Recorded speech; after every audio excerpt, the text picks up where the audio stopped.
Good evening, everyone, and welcome to the Real Science Exchange, the pubcast where leading scientists and industry professionals meet over a few drinks to discuss the latest ideas and trends in animal nutrition. Hi, I'm Scott Sorrell. I'm going to be your host tonight here at the Real Science Exchange. And we're here tonight, and we're going to welcome Dr. Greg Pinner to dive deeper into his popular webinar topic about gut health in cattle and influencing dietary factors that he gave back in February. But first, let's introduce Greg. Greg's from the University of Saskatchewan. Greg, welcome. I believe this is your first time in the pub.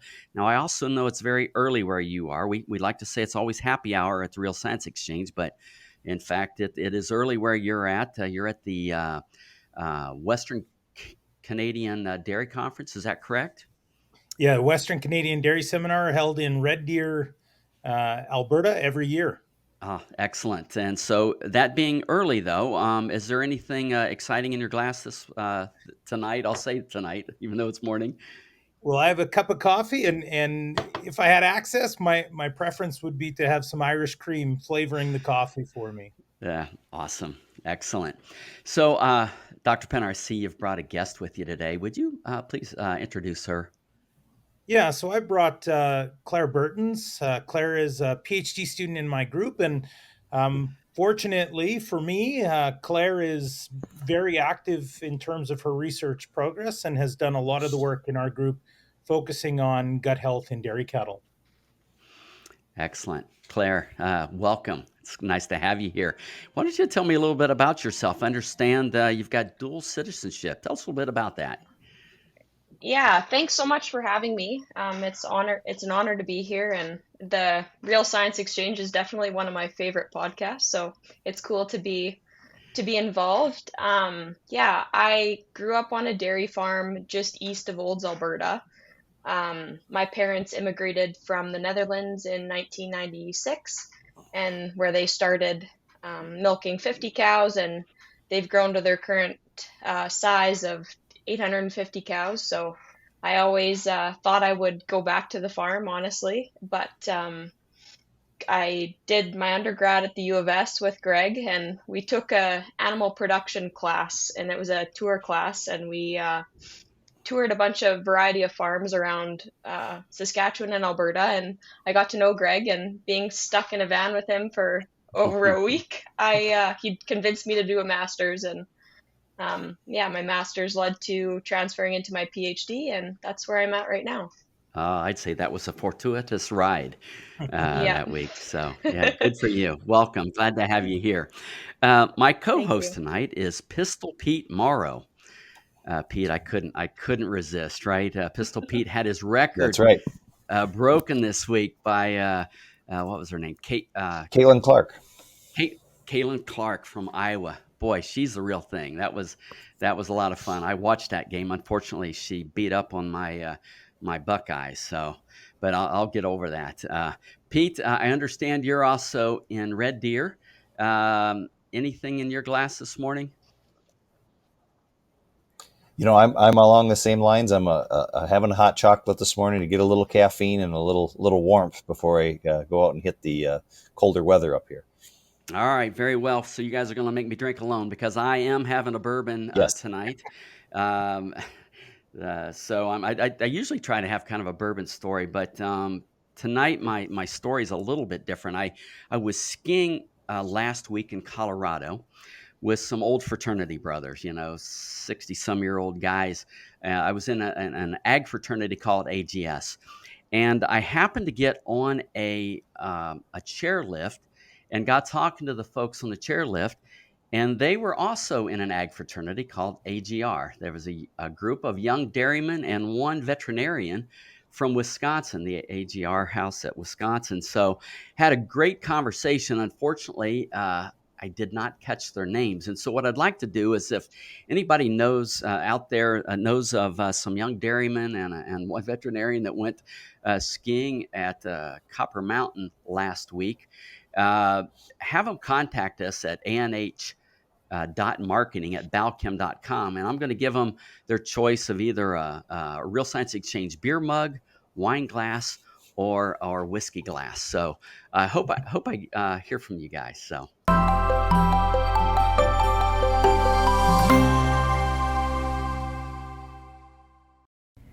New research is changing everything we thought we knew about choline's impact on the cow and her calf, and top scientists have a lot to say about it.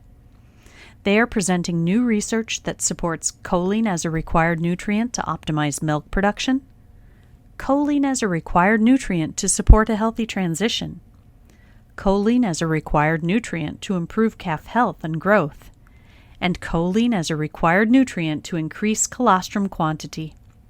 This new research is solidifying choline's role as a required nutrient for essentially every cow, regardless of health status, milk production level, or body condition score. Learn more about the science that is changing the game and the choline source that is making it happen. Reassure precision-release choline from Balchem. Visit balchem.com/scientistsay to learn more.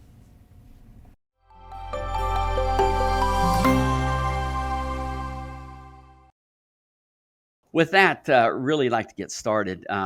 Greg, you gave a presentation on the Real Science Lecture Series. That was again on February 7th. That was titled Exploring Dietary Factors Influencing Gut Function. That was a very popular lecture for us. We had over 420 people that had actually registered for that webinar. So I'd like to encourage anybody that hasn't seen it, go watch that presentation. All you have to do is simply go to balchem.com/real science, scroll down to the February 7th recording, and you'll be able to watch it there. Greg, for those of the that did miss the webinar, could you give us just kind of a brief overview or outline of what you covered in that lecture? Yeah, absolutely. I think, when I think about gut health, and that's really what I tried to present on, is kind of my perspective of what gut health means. And we focused on a number of factors. We focused on kind of the key functions that we think about from a gut perspective. The first one being absorption.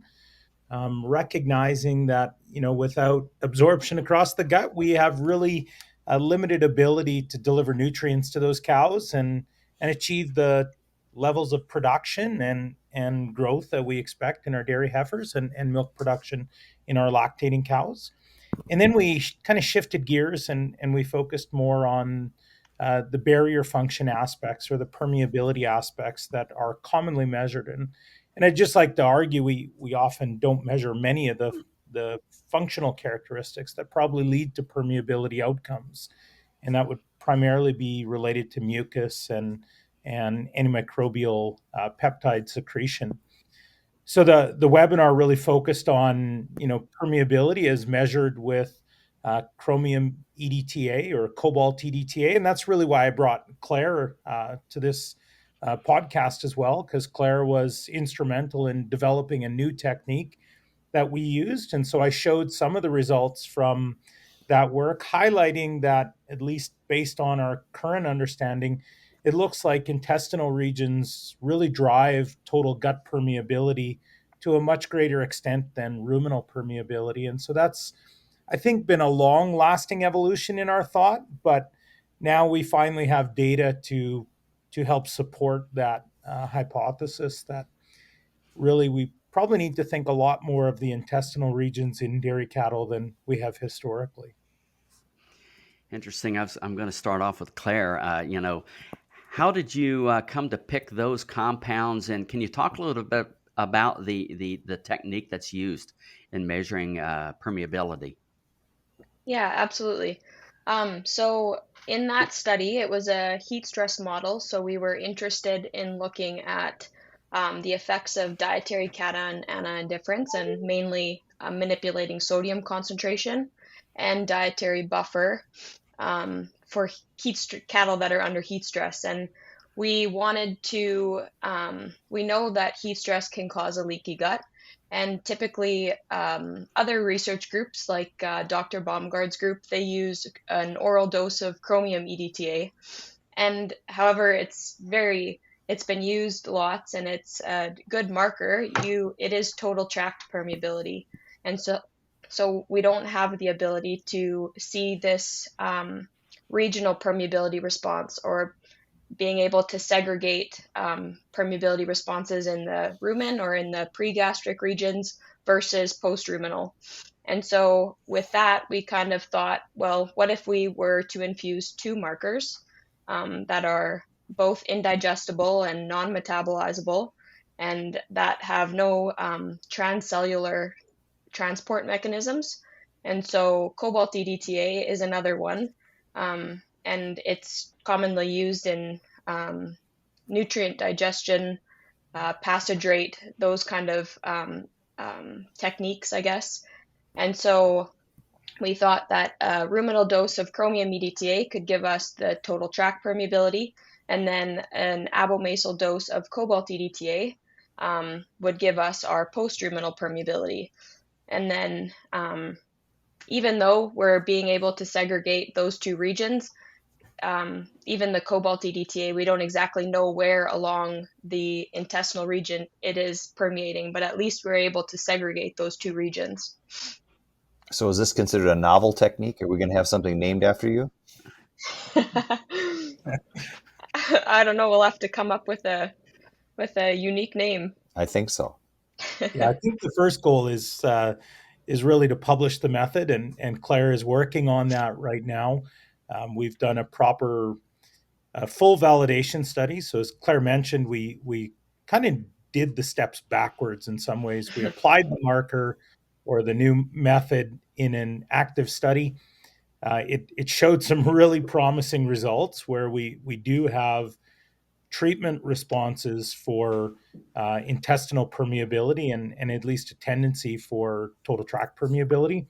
And we went back and said, well, we better make sure what we're interpreting is right and do a proper validation study with very extreme treatments. So we imposed off-feed events to try to make sure that timeline of collections and responses are relevant, regardless of the severity of the challenge. And so Claire did that and actually furthered the method to compare not only urine output, but to start looking at what time points we can collect samples in blood. And so it can make the technique a lot more easy to adopt for the future. And hopefully other scientists will utilize that method and similar time points if they're interested in assessing permeability.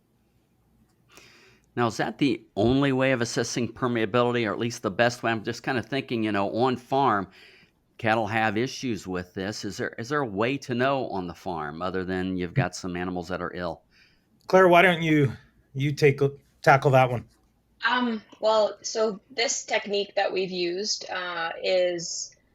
you require cannulated animals because you need access to the abomasum in order to infuse that cobalt EDTA. And so in terms of being able to apply it at the farm level, I think there are probably opportunities to do so, and could be potential next steps. But at the end of the day, it needs to be able to be applied to the producer level. And I think that being able to give them a technique in order to assess gut health would be very beneficial from a practical perspective. Yeah, so that's, as Claire mentioned, that's exactly where we want to go. I think we've done a good job characterizing the model now to assess permeability in research settings with cannulated animals. She's done a good job showing the timeline of appearance of cobalt and chromium into circulation, so into blood. So we know when we need to sample. And the next step really is to understand, can we develop a more applied, maybe less sophisticated approach, but a more applied approach so we can go on farm and evaluate products or evaluate physiological states or get different approaches to get an understanding if permeability might be one of the causes. Now, that's going pretty deep. I think we can sit back and look at other things before we get to the need of actually assessing permeability, right? We can still look at feces. We can look at, the appearance of the feces, any other components that are being excreted. I mentioned mucus earlier in the podcast, and I think mucin casts are a really important indicator of potential gut issues. I think another important factor that would be really nice to know on farm is dry matter intake. And, I think without alterations in dry matter intake, if those cows are not showing a response where they drop feed intake, probably a good indicator that things are going as intended, or at least the cows are coping with the diet and management situations and physiological changes that they're being faced with in a very well adapted manner. And I also think that there's some new technology too, like rumination collars or the rumination ear tags, which kind of help to see what's going on under certain, let's say, management changes or different practices that are being implemented. Got a two-part question. The first is, what percent of the dairy animals out there are going to have issues with permeability at least some point in their lactation? Maybe I got three questions. And when does that usually take place? And then the third is, what are some of the major causes for permeability issues? Yeah, maybe I'll start. I think what I like to think about from a dairy cattle perspective is, all the way from birth until the time where that cow decides to enter a different career. And so there's a number of places where I think those animals might be at risk for altered permeability.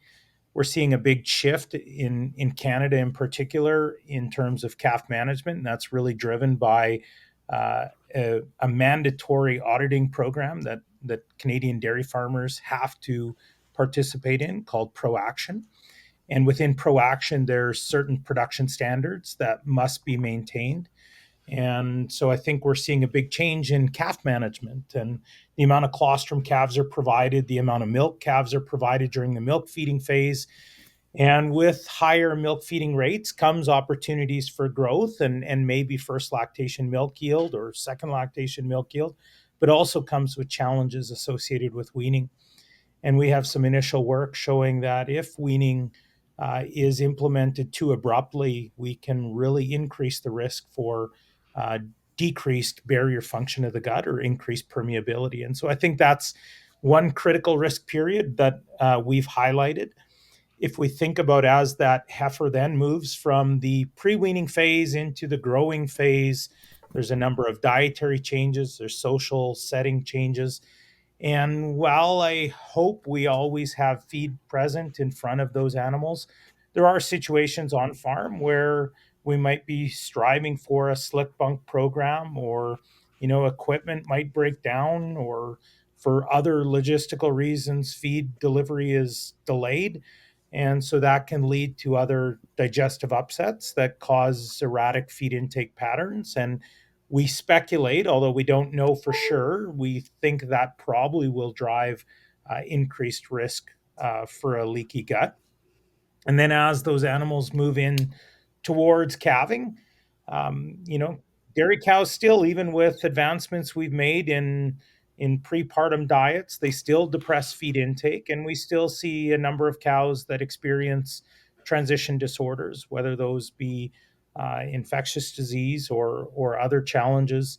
And certainly with those challenges, they drop feed intake and quite often have underlying inflammation. And we think, at least the hypothesis in our group, is that any challenge that causes erratic feed intake or drives a response through an underlying systemic inflammatory response probably creates situations where we have increased risk for a leaky gut.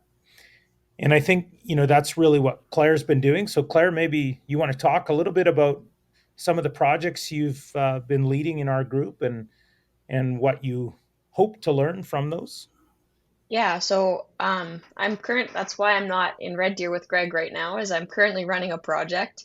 And it is looking at how gut health is affected during an intramammary LPS challenge, so a mastitis challenge, and understanding that link between gut health and so whether inflammation stemming from the mammary gland can cause systemic inflammation, and whether that together with low feed intake, because sick cows, they don't eat, and seeing if there is a link between the mammary gland and the GI tract, and then understanding if we can help speed the recovery from a mastitis challenge by looking at gut health. And so I am feeding a probiotic and seeing if there is an interaction there.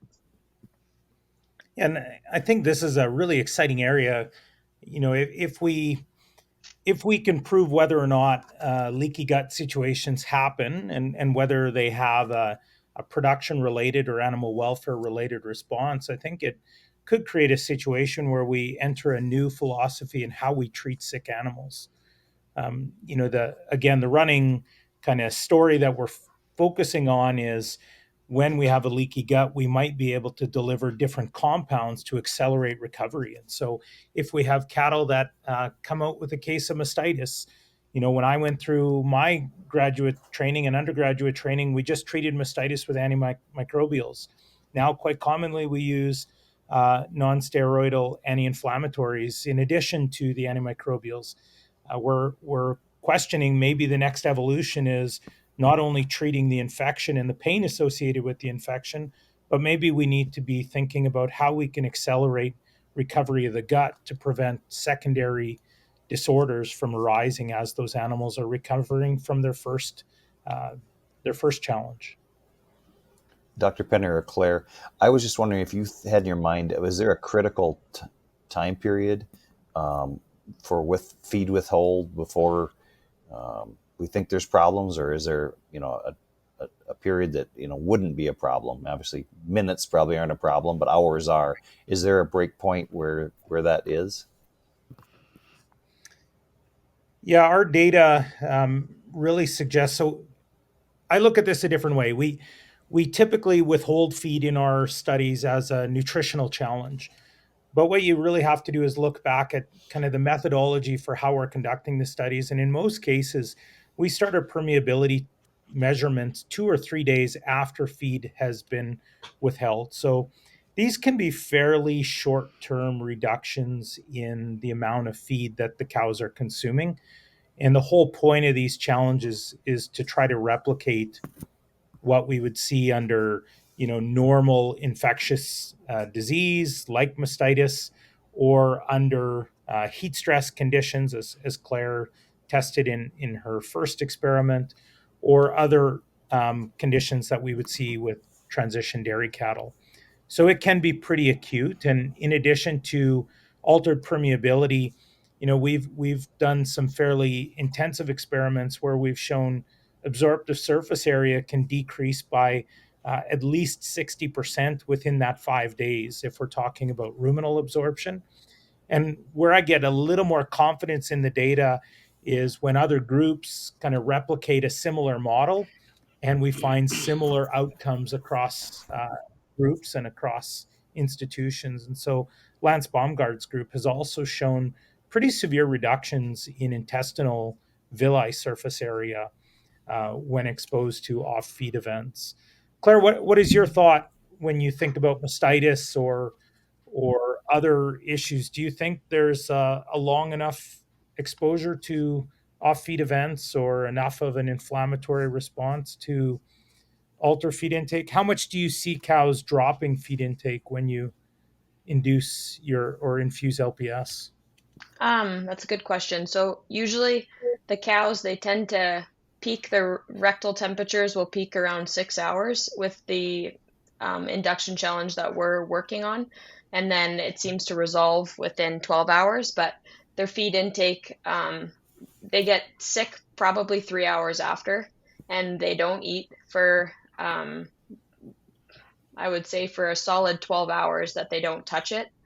And so that intake is low that first day, and then it stays low for probably a day or two, and then it starts to come back up. And so it might be a transient reduction in low feed intake, but even as they start to recover, I think we have to start thinking about that secondary potential rumen acidosis as they start regaining their dry matter intake and how that can affect the gut as well. So maybe coupled together with the systemic inflammation and the low feed intake and then returning to feed, there are lots of factors that can potentially affect the gut. Yeah, and that's really been one realization we've had with this work when we've imposed purposeful feed restriction as a model. One consistent finding is, in our case, our cows aren't sick when we impose the feed restriction, and so they tend to overeat on the day that they receive full feed allocation. And it's a really effective tool if we would want to induce rumen acidosis. And I think it fits very well with transition cows that we know are already at high risk for rumen acidosis, have gone through a period of low feed intake. And so I think it's helping us to understand that there are different challenges that we've probably underappreciated, and there are management strategies we can put in place to help these cows cope with what is a natural process, right? Going through calving and starting to eat more after going off feed. As a follow-up to that, do we think such a transient event like you're describing, where an LPS challenge, is that enough to effectively lower the surface area of the villi, or would it need to be longer? I guess that'll be an interesting finding. We're not looking particularly at any morphology of the rumen or anything. We're not taking biopsies, but if that is affected, it might take well, even as Greg said in the webinar, it takes retrogressive adaptation is very quick compared to it takes to adapt that epithelium, and so it might take 6 to 8 weeks to adapt, have proliferative adaptation, but then the other end, retrogressive, can be very quick. And we haven't, I guess, evaluated how short per se, but we've had studies where we've exposed animals to 5 or 10 days of low feed intake, and this is both cattle. We've also run these experiments with sheep, and it fits in with what Lance's group has done.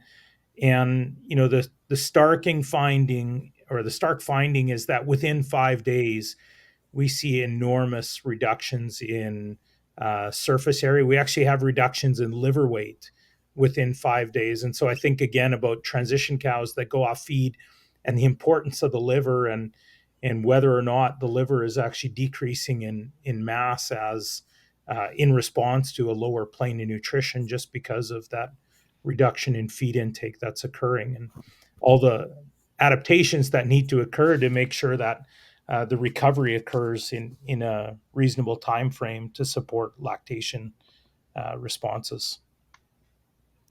And even in that validation study with the feed restriction model, we did 5 days of low feed intake. So they were feed restricted 60% or offered 40% of their ad libitum intake. And one of the cows, after I returned, like Greg was saying, that first day, she ate a comparable amount. And then the second day, she tanked. And likely because she was not able to absorb any of the short chain fatty acids that were being produced, and that absorptive capacity was largely reduced. And she had a minimum pH of 4.9 and 15 hours per day that her pH was less than 5.8. So she clearly had acidosis, and we had to give her antibiotics. A veterinarian did blood testing and said she had sepsis. And so we had to do some transfaunation, and it was a hard hit for that cow for sure. And I think the important thing to keep in mind there is this cow did not have a diet change. No. It was just quantity of feed, of the same diet. And so, level of feed intake and consistency of feed intake is a really important factor for the gastrointestinal tract. And unfortunately, in that study, we didn't do a permeability test in the recovery phase, but likely she would have had a leaky gut then as well. Certainly that signs of sepsis would tell us that something was getting where it doesn't belong. Exactly. And these are healthy animals before the feed restriction challenge. And so I guess we argue that that inflammation is coming from the gut. And then it would be interesting to see if there were multiple organ interactions, whether that be the mammary gland or the uterus when there's in transition cows. And anyway. So yeah, in line with that, we have parallel programs running on the beef cattle side. So we're looking at respiratory disease induction models and trying to understand whether respiratory disease also influences permeability of the gut. Same real concept, right? Cattle with respiratory disease drop feed intake. Some of the data suggests by up to 80% for 7 to 10 days. So quite an extended drop in feed intake. And the approach to treat respiratory disease centralizes around antimicrobials, and there's no other supportive therapy that we're really aware of to help those cattle recover. And so, while this is commonly thought of as a feedlot issue, we can think of calf ranches, and we can think of young calves also having respiratory challenges, and we think the application could be much broader than the specific challenge model that we're imposing. Claire, I want to circle back. You said you're going to do some of your research with a probiotic. I'm kind of curious, how did you choose a probiotic, right? We've got probiotics, prebiotics, postbiotics. How did you pick a probiotic? And then what's the expectation or hypothesis behind using that? That's a good question.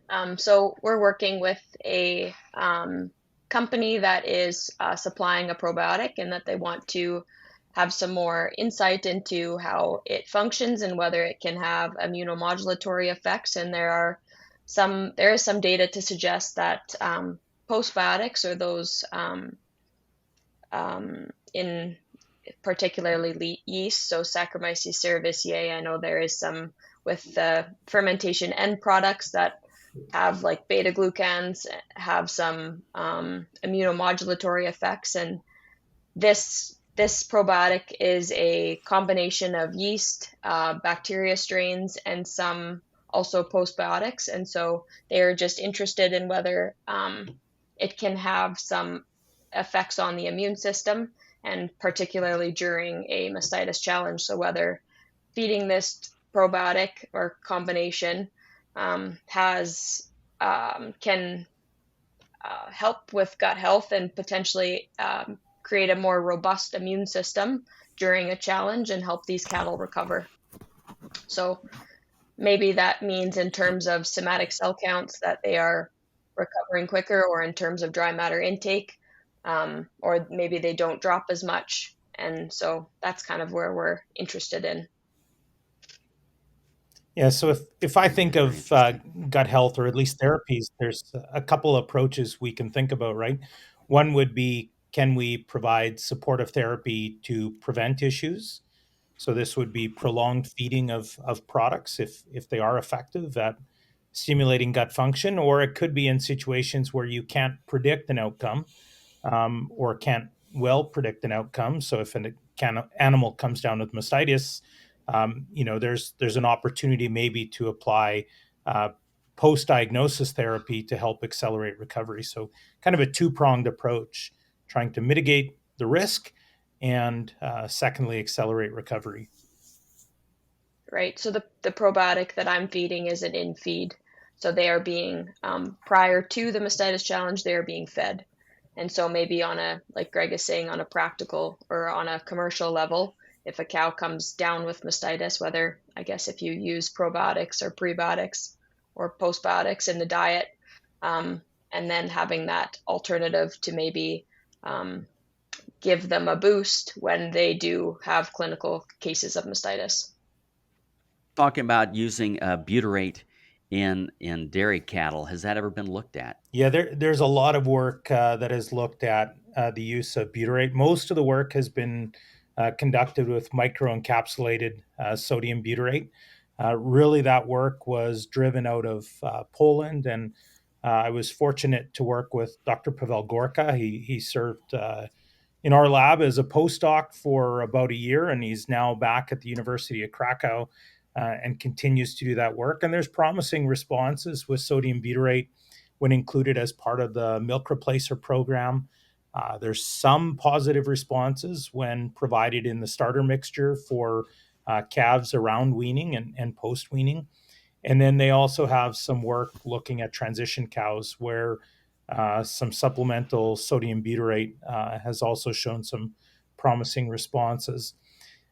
I think the challenge with butyrate in particular, it's a really important molecule, and it's a very strong signaling molecule, receptors throughout the gastrointestinal tract.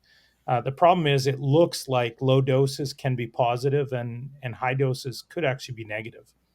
And we have some data shows that if you get too high, there are negative responses in terms of gut function for the gastrointestinal tract to high levels of butyrate.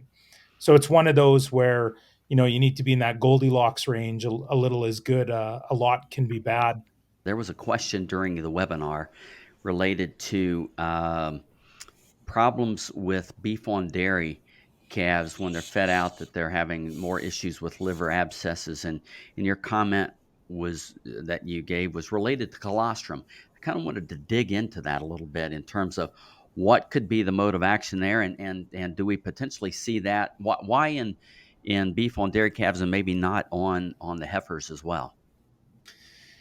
Yeah, what I'd really like to see is some data to confirm whether or not these beef on dairy calves are achieving adequate passive transfer.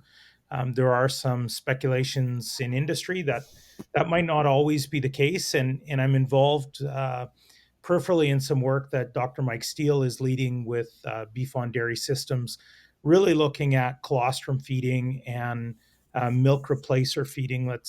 In most cases, at least in calf ranches, we would expect these beef on dairy calves are fed milk replacer programs.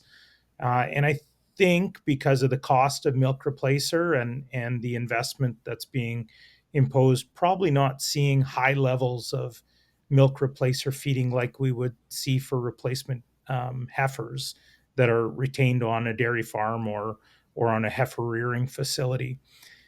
So I think if we had a fundamental shift where we change kind of how we're uh, managing these calves and providing higher levels of milk to support their growth, probably would be able to support a more robust immune system, or at least immune response, and probably could help protect against some of the disorders that they succumb to.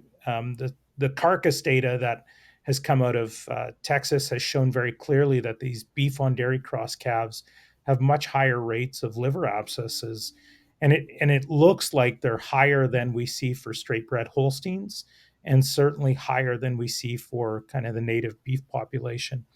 And so when we start bringing in these beef breeds, it might put an added requirement on in terms of growth or muscle deposition that we're not meeting with lower levels of milk replacer feeding, or maybe even lower levels of colostrum feeding. So I think this is really nutritional programming of the gut and maintenance of the gut. Recognize the gut is very responsive to nutrient intake, and if we limit nutrient supply, we probably limit the ability of the gut to fulfill all of its key functions. Claire, I'm kind of curious, when will you be finishing your Ph.D., and do you have future research plans? And then what happens after you get your Ph.D.? That is a great question, and maybe you should ask Greg when I'll be done. But I'm thinking, I think a year and a half, 2 years is kind of where I'm by the time I finish up this study, and then I think we'll do one more, and hopefully it's more of a practical application to this gut permeability track that I'm on. And after that, I really, coming from a dairy farm, I always thought I was going to go back. To be honest, I never thought I would do a master's, let alone a PhD. And meeting Greg, and I haven't regretted it a day since. I'm so glad that I did it, and I really have gained a appreciation for research, especially at the farm level. And so I think, and where I could do the connection, like an extensionist role, where I could connect research to industry, that's where I feel like something I would love to do. All right, great. Is there any topics, I'll ask all three of you, that we've not discussed yet that we need to discuss for the audience? I think we've covered off-feed events. I think we've covered regional permeability. We have a number of different production challenges that fit in. So I think that's covered most of it. I think the main challenge or the main question I keep getting back is how important or how relevant is leaky gut in a commercial setting, particularly given that we would expect cows at best have transient exposure to a leaky gut, and it has to be transient, or those cows don't stay on a dairy farm. Right, they get quite sick, or may actually not survive that incident. So I think there's still some questions that we need to answer in terms of, how relevant and how important is this leaky gut condition from a production performance response, and that's always going to drive the economic side. From an animal welfare side, I think transient days of cattle not feeling well is important to address, and I think we will see a production outcome arising from that. So to me, it's still the economics of should we or can we prevent cows from experiencing a leaky gut, and does that pay off besides kind of the good stewardship of animals? Very well. I think this would be a great place then to call last call. And with that, what I'd like to do is ask each of you to kind of give us just some final thoughts, some key takeaway messages for our audience. And Pete, I'd like to start with you. Tonight's last call question is brought to you by NitroSure Precision Release Nitrogen. NitroSure delivers a complete TMR for the rumen microbiome, helping you feed the microbes that feed your cows. To learn more about maximizing microbial protein output while reducing your carbon footprint, visit balchem.com/nitrosure. I think it goes back to the statement that cows reward consistency, and they need a consistent environment where they can meet their own needs by their own behavior. So if it's time to eat, they need free access. If it's time to rest, that they have free access to a stall that's sized appropriately and has adequate surface comfort, and they will reward that consistency with health and production. And I think this research tells us anytime we get in the way of her doing what she needs to do, that there's a negative outcome. Yeah, well said, Pete. Claire, what kind of final words do you have for us? I think that gut health in terms of on a commercial setting is probably a relevant issue, and it might go undiagnosed or undetected. And I think that leading into whether this permeability response is ruminal or post-ruminal will better be able to, or better us be able to pick strategies that can help modulate that response. And again, like you said, feed availability, stocking density, things like that, good management practices can be a good start to mitigating negative effects on the gut. Yeah, thank you, Claire. And Dr. Penner, what final words do you have for us? Yeah, you put me in a tough spot after Pete and Claire kind of took the key concepts, and I think that's really important, right? It's all about consistency, and it's about good animal management and good animal stewardship, and recognizing changes, and that can be hard in large dairies where off-feed events for individual animals might be a little bit more difficult to recognize. But as highlighted earlier, there are technology changes that are coming so that we can have earlier diagnosis. And I hope through research we can work to develop strategies that quantify the impact of those off-feed events or the production responses for cows that face challenges under commercial settings. And then two, develop strategies that help accelerate and help those cows recover from those challenges so that they can continue on in their consistent daily life, enjoying the comfort in the barn and producing incredibly high quality food product for people. Excellent. This has been a very good podcast, very enjoyable, very interesting. You guys have been great guests. Dr. Penner, I want to thank you for joining us and for inviting Claire. Claire, you've been an awesome guest. I wish you the very best in the future with your career, whatever it is you decide to do. Pete, once again, thank you for joining me. And to our loyal audience, thank you for coming along for another episode of the Real Science Exchange. We hope you learned something. We hope you had some fun. And we hope to see you next time here at the Real Science Exchange, where it's always happy hour and you're always among friends. We'd love to hear your comments or ideas for topics and guests, so please reach out via email to anh.marketing@balchem.com with any suggestions, and we'll work hard to add them to the schedule. Don't forget to leave a 5-star rating on your way out. You can request your Real Science Exchange t-shirt in just a few easy steps. Just like or subscribe to the Real Science Exchange and send us a screenshot along with your address and t-shirt size to anh.marketing@balchem.com. Balchem's Real Science Lecture Series of webinars continues with ruminant-focused topics on the first Tuesday of every month, monogastric-focused topics on the second Tuesday of each month, and quarterly topics for the companion animal segment. Visit balchem.com/realscience to see the latest schedule and to register for upcoming webinars.